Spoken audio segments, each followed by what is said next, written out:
you can find sources for these mistakes that are actually proven, quite well proven, in the 9/11 Commission, in the IG report that my memo gave rise to, in the judiciary. The judiciary even found out things.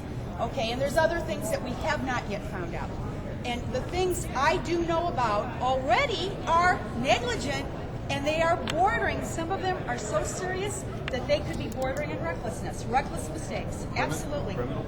I would say, again, I just explained this to you, recklessness would be criminal, and the things I know of are bordering on that. You know, what you have to do is go into court, of course, to actually know where this falls. And even prosecutors, when they start a case, they don't know that themselves either. What do you think about this movement, the truth? Well, like I said, movements and groups of people can have a whole range of individuals. I do know many 9/11 victims. There were the 4 ladies or 5 that actually were the advocates that pushed so hard for the 9/11 Commission. I know a couple of them are actually good friends. I didn't know them before this, but they became friends. I know a man whose sister died at 9/11. Of course, I feel a certain empathy with the fire, the rescue workers and stuff. When I did testify to the judiciary, I explained a whole page about why the truth matters to the victims and the witnesses, even the witnesses who just were there and traumatized. I was a victim witness coordinator in the FBI.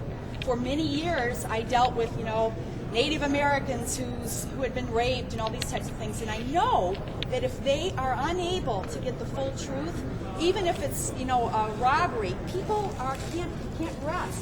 The full truth really matters. And of course, the criminal process is good for that because it allows this airing. It allows a prosecutor to say what evidence he has. Well, we've never really had that with 9/11. There was originally an extreme reluctance on the part of officials to even have a 9/11 Commission. When they did constitute this 9/11 Commission, they put it under enormous constraints. Time, they would not let them subpoena records. When they tried, for instance, to get the top officials like Bush and Cheney to come, that was agreed that they would only come for a short while, basically together. So because of this now, the 9/11 commissioners, I think, or at least some of them, there's a book out, they say that they did not get the full truth. And there certainly are some murky areas still to this day. You saw this with JFK assassination. All throughout history, if people are unable to give the full truth in a quick way, in a pretty comprehensive way, what happens is these people will not let it go. And with victims, it's even worse, because if your family member had been killed or you were a rescue worker and you worked for days on end, you would want to know the full truth about it. And I think that is a problem. The other thing is the motivations. We were told, I'm sorry to digress here, but the other huge part about truth, I teach ethics. And so, for instance, I go around talking about cases like the priest pedophile, where people didn't tell the truth. And because they don't tell the truth in a cover-up, the cover-up is so much worse than even those original failures. Use the word cover-up again. I used it just now Right. in connection. Right. In my memo, I did write the word cover-up, but I said puff, shade, skew. It's probably not quite, I don't remember exactly what I said, but I said that it's cover-up would be the strong term for these things. Do you believe there was some kind of conspiracy to cover this up?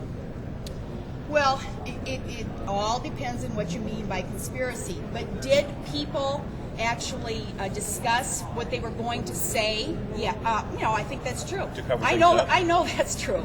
To cover things up? Well, to not admit embarrassing mistakes, and if you think, for instance, if you see the Moussaoui case, people could not believe there were 60 or 70 emails that went from the Minneapolis office to headquarters.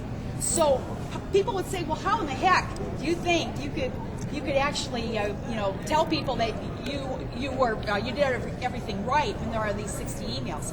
This wasn't an email, this was a telephone call. On a telephone call, our acting supervisor is on the phone and says, don't you know this is a guy who could fly into the World Trade Center? And he says this in August of 2001. Now, when that is not going to be told, when this was the Joint Intelligence Committee initially, when that is not going to be really offered and talked about, and there are minders in the government that every time you're interviewed, So I was who's never responsible? interviewed by myself. That's an example, obviously, of recklessness. Okay. Well, not necessarily. You have to be a prosecutor later on to put But if you believe, all the facts. if you believe there was recklessness, which is what you just said, who do you think is responsible? What I said was we have a lot of negligence proven, and some of these things And who's responsible? What? Who is responsible? Well, it's diffuse responsibility in the government. As far as I know, because I know nothing about architects or engineering. That's not my, it's not my background. In the But from what I administration. know, for instance, In all law. of the agencies, and it's not one person.